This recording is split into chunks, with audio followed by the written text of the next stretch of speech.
अस्सलाम वालेकुम dear students. आज के इस लेक्चर में हम केमिकल बॉन्ड बताएंगे और केमिकल बॉन्ड के साथ साथ इसके टाइप्स भी बताएंगे। तो now let's start the definition of chemical bonds. The attractive force which hold the atom together in a substance in the form of a stable molecule is known as a chemical bonds. Classification of chemical bonds. Chemical bonds are further classified into two main types. Chemical bond को हमने दो बड़े ग्रुपों में तकसीम कर लिए हैं. One is intramolecular force and other is intermolecular force. Now to discuss intramolecular force क्या होता है. The force of attraction present between the atoms in a molecule. एक मॉलिक्यूल के अंदर एटमों के दरमियान जो कशिश क़ुव्वत मौजूद होता है इसको हम इंट्रामॉलिक्यूलर फोर्स कहते हैं. इसको हम इंट्रामॉलिक्यूलर फोर्स कहते हैं. देखें, हम एग्जाम्पल के साथ भी बताएं. एक वाटर मॉलिक्यूल होते हैं. अब ये वाटर मॉलिक्यूल जो होते हैं ये हाइड्रोजन, दो हाइड्रोजन और एक ऑक्सीजन से बना होता है. अब ये ऑक्सीजन पे पार्शल नेगेटिव होते हैं, हाइड्रोजन पे पार्शल पॉजिटिव होते हैं. अब एक ही मॉलिक्यूल के अंदर एटमों के दरमियान जो फोर्स ऑफ अट्रैक्शन मौजूद होता है इसको हम इंट्रामॉलिक्यूलर फोर्स कहते हैं. Intramolecular force are further classified into the following types. Intramolecular force जो होते हैं ये हम और भी टाइप्स में तकसीम हो चुके हैं. One is ionic bonds, second one is covalent bond, and third one is coordinate covalent bond, and fourth one is metallic bonds. Intramolecular force जो होते हैं ये चार टाइप्स में तकसीम हो चुके हैं. एक को हम आयनिक बॉन्ड कहते हैं. आयनिक बॉन्ड का मकसद ये होते हैं, हमने थोड़ा सा टच दिया है, बाकी डिफिनीशन बोर्ड की कमी की वजह से हमने थोड़ा सा टच दिया. देखें, ionic bonds by complete transfer of electron from one atom to another atom. यानी आयनिक बॉन्ड जो होते हैं एक एटम एक इलेक्ट्रॉन को मुकम्मल देता है जबकि दूसरा एटम इलेक्ट्रॉन को एक्सेप्ट करते हैं. एज ए रिज़ल्ट नतीजे के तौर पे एक पे केटायन पॉजिटिव चार्ज आते हैं जबकि दूसरे पे एनायन पॉजिटिव आयंस या पॉजिटिव चार्ज अपीयर होते हैं और इनके नतीजे में जो बॉन्ड बनते हैं इसको हम आयनिक बॉन्ड कहते हैं. एग्जाम्पल जो होते हैं सोडियम क्लोराइड. ये सोडियम क्लोराइड जो होते हैं सोडियम के आउटर मोस्ट शेल में 1 इलेक्ट्रॉन होते हैं और क्लोरीन के आउटर मोस्ट शेल में 7 इलेक्ट्रॉन होते हैं. तो सोडियम जो होते हैं ये भी स्टेबिलिटी चाहता है और क्लोरीन भी स्टेबिलिटी गेन करना चाहते हैं. तो सोडियम उस वक्त स्टेबल होता है जब इसके आउटर मोस्ट शेल से एक इलेक्ट्रॉन रिप्लेस हो जाए. जब ये एक इलेक्ट्रॉन रिप्लेस करता है तो इसके ऊपर पॉजिटिव चार्ज आता है. अब ये क्लोरीन जो होते हैं जब सोडियम इलेक्ट्रॉन लॉस करते हैं तो क्लोरीन ये इलेक्ट्रॉन गेन करते हैं. अब ये आयनिक बॉन्ड का मकसद ये होते हैं कि इसमें एक एटम इलेक्ट्रॉन को मुकम्मल तौर पे ट्रांसफ़र करते हैं जबकि दूसरा एटम उसको क्या करते हैं, एक्सेप्ट करते हैं. तो आयनिक बॉन्ड भी इंट्रामॉलिक्यूलर फोर्स का एक टाइप्स होता है जो बहुत स्ट्रांग आयनिक बॉन्ड होते हैं, जो बहुत स्ट्रांग बॉन्ड होते हैं. अब covalent bonds. Covalent bond is also the type of intramolecular force in which the bonds are formed by mutual sharing of electron between two atoms. Covalent bond जो होते हैं दो एटम्स एक इलेक्ट्रॉन आपस में एक होते हैं, दो होते हैं, तीन होते हैं, यानी आपस में इलेक्ट्रॉन का शेयर करते. अब देखिए हाइड्रोजन के पास भी एक इलेक्ट्रॉन होते हैं, एक दूसरा हाइड्रोजन के पास भी एक इलेक्ट्रॉन होते हैं.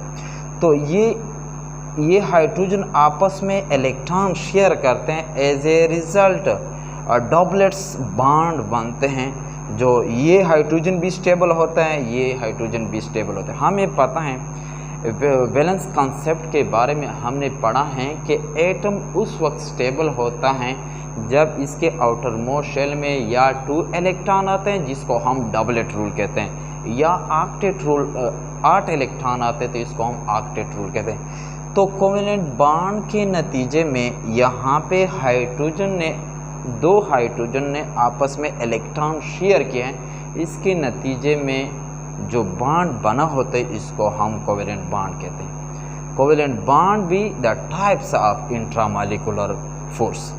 अब हम चलते हैं कोऑर्डिनेट कोवेलेंट बॉन्ड्स।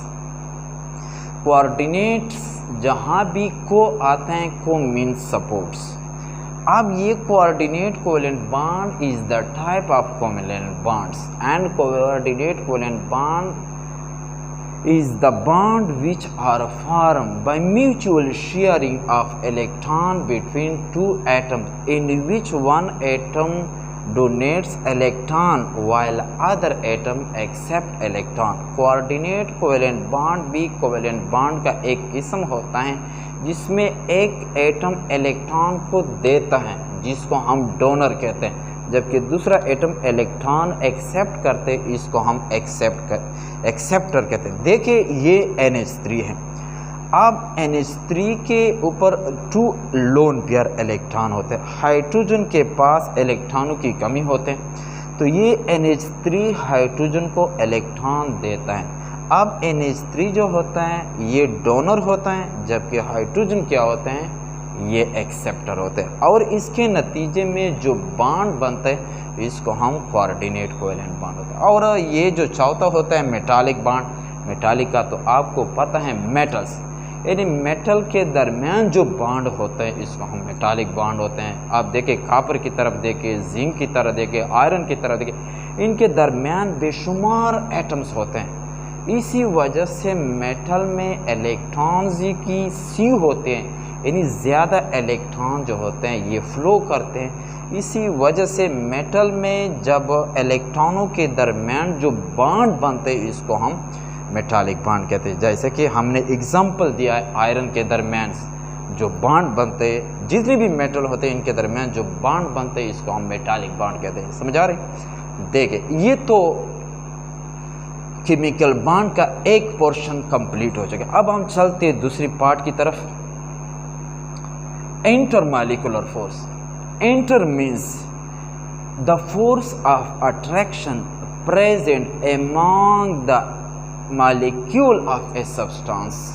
एक सब्सटेंस जो मॉलिक्यूल से बना होते हैं, एक या एक से ज़्यादा जितनी भी मॉलिक्यूल के दरमियान फोर्स ऑफ अट्रैक्शन मौजूद होता है तो इसको हम क्या कहते हैं, इंटरमॉलिक्यूलर फोर्स कहते हैं। आप देखें ये वाटर मॉलिक्यूल होता है, ये वाटर मॉलिक्यूल होते हैं, ये दूसरा वाटर मॉलिक्यूल होते हैं। अब इनके दरमियान जो बॉन्ड बनता है इसको हम क्या नाम देते हैं, इंटरमॉलिक्यूलर फोर्स। तो इसी वजह से intermolecular force is weak than intramolecular force. Why? because the intermolecular force are formed among the molecules। क्योंकि यहाँ पे हमने among का जिक्र किया है, एक यहाँ पे हमने amongst और यहाँ पे हमने between का जिक्र किया। इसका मकसद ये होते हैं कि बेशुमार मॉलिक्यूल के दरमियान जो फोर्स ऑफ अट्रैक्शन पैदा होते हैं इसको हम क्या कहते हैं, इंटरमॉलिक्यूलर फोर्स कहते हैं। लेकिन एक मॉलिक्यूल में एटमों के दरमियान जो फोर्स ऑफ अट्रैक्शन मौजूद होते हैं इसको हम क्या कहते हैं, इंट्रामॉलिक्यूलर फोर्स कहते हैं। इसी वजह से हमने इंट्रा के लिए बिटवीन का वर्ड यूज़ किया जो 2 से आ रही, और यहाँ पे हमने एमांग 2 से ज़्यादा।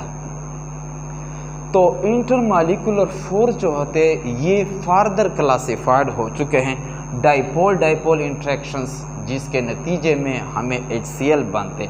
आप देखें डाइपोल डाइपोल, इसमें एक मॉलिक्यूल जो क्या करते हैं हाइड्रोजन इलेक्ट्रॉन देता है जबकि दूसरा एटम इलेक्ट्रॉन एक्सेप्ट करते हैं और नतीजे में जो बॉन्ड बनते हैं इसको हम डाइपोल डाइपोल इंटरेक्शन कहते हैं। इस तरह हाइड्रोजन बॉन्ड बहुत अहम बॉन्ड्स होते हैं और अक्सर वाटर मॉलिक्यूल में मोस्टली जो होते हैं ऑर्गेनिक कंपाउंड्स में भी मौजूद होते हैं।